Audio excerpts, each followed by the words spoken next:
Good evening, guys and gals. As you can hear, got a crow somewhere behind me vocalizing. We're still Monday, June the 14th, 2021, and I wanted to just show you guys, like, you can see the rain has passed, but we still have some ominous clouds to the east there. Big pillowy clouds here above, but look what's up there. Beautiful blue sky.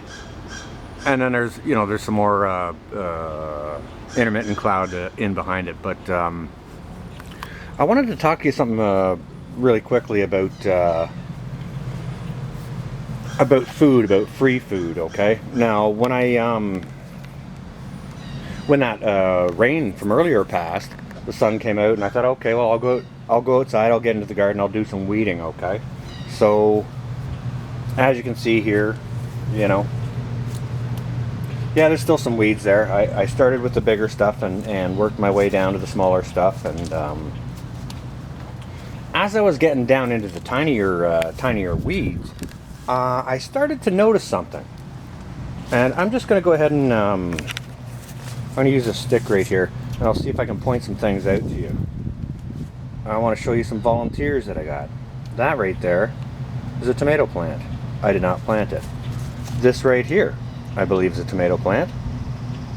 This right here, I believe, is also a tomato plant.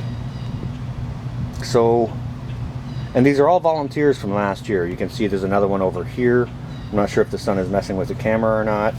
There's also another one right there. So let me just go through this bed here quickly, and we'll count, and we'll see what we possibly got. Okay, so I see one here, two, possibly three. I'm not sure back here. I don't think these are tomato plants. So anyways, we've got three here. Okay, that right there looks like a tomato plant, so that's four. Here, five, six, seven, 8. That looks like a tomato plant, but it could be a weed.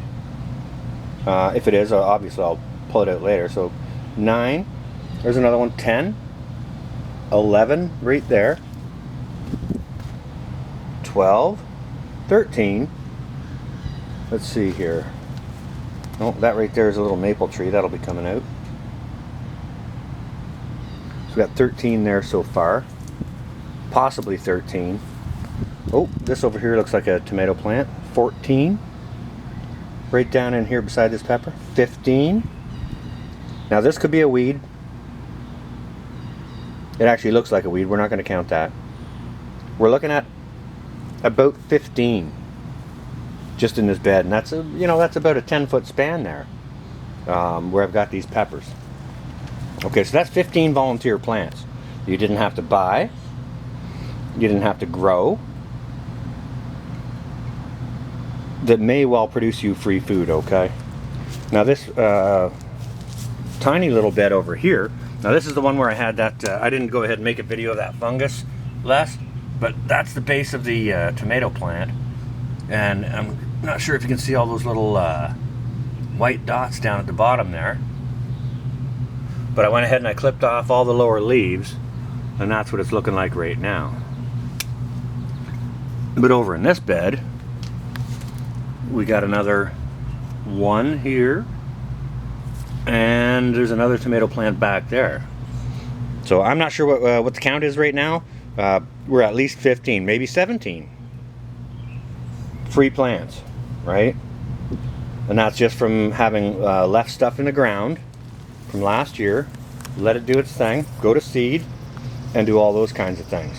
So say we only get 10, and maybe each one of those plants grows to fruition and produces 5 pounds of tomatoes. Well, that's 50 pounds of free food.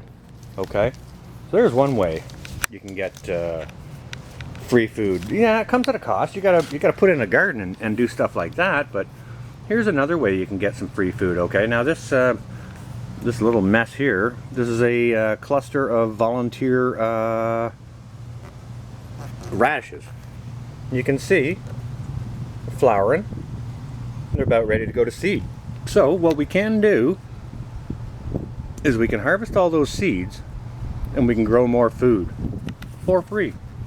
You know, with a bit of effort, of course. But with things getting more and more expensive, especially the meats, if we can save money on our vegetables, I think it's highly, highly important to do. Let me just sneak over here. Yeah, I got a mess going on. That's why I was out here taking out the weeds. But here's another variety of radish here that's also flowering and about to go to seed. So, and again, excuse me, these are volunteers from last year. I did not plant these. So any seed I harvest from this is like a freebie bonus. All right. So it's just a little something I wanted to share with you guys, to let you know that you can get free food. Like, you got to put it in the garden for sure. And if you leave it in there and you let it go to seed, those seeds can produce plants for you for free, for nothing. Now, I don't know what you guys think. I was taking the weeds out of here. Just have a look at this one here. Now, to me, this one here looks an awful lot like a potato plant. So I left it. And if it turns out that it's not, you know, I'll go ahead and I'll pull that out. And whichever of any of these other little guys that look like tomatoes don't end up being tomatoes, I'll go ahead and I'll call those as well. But these are just a couple of different ways that you can get free food from your garden. Just let it go to seed the year before, and you know, once you really start taking the weeds out, have a little quick look-see. Now we're just the middle of June here. You can see how tiny that tomato plant is, and that tomato plant over there. So it might seem a little late, but this is its natural course for a plant to grow, go to seed, drop to ground, and you know, by rights, if you take a natural course, your tomato plants should be 1 inch or 2 inches tall right now. Or you take an unnatural course, like you go out and buy plants or propagate them indoors or whatever, then you know, you can gain an advantage and your tomato plants are 1 foot tall. But so it's just a little idea I wanted to share with you guys on how you can get some free food with like 0 effort, you know, aside from having made the garden last year. But I wanted to show you this too. This is one of my potato containers, and look at how that rain flattened those plants out. It came in and it hammered down pretty hard. I'm not sure if the camera showed well enough, you know, how hard it rained, but it rained pretty freaking hard here. So I hope no one's crops got damaged, and I hope it was, you know, the rain was a blessing for you and your garden. So that's pretty much what I got for you guys and gals. Oh, there is a little something I wanted to show you. Now, this pretty corner here, all right, that's all those wisteria in bloom. Now, Northern Girl Hobbies, don't you go getting any ideas, girl. I'm not sure what kind of jam or jelly you can make out of it, but stay the heck out of my yard, dude. That's all those, are they gladiolas? I think they're gladiolas. Absolutely beautiful. And look at all the buds on here. Look at all the beautiful flowers I'm gonna have. But that's kind of what this corner looks like in bloom. And I'm not sure what that other white big bush there is in the back. When you get the white in the back and all the purples and yellows on these nasturtiums and lavender colors, and the pink on these marigolds, magnolias, sorry. But yeah, very pretty section of the garden. Anyways, that's what I got for you guys and gals. I guess I'll be live streaming in about an hour, so we will see you there. This is going to be North. Out for now.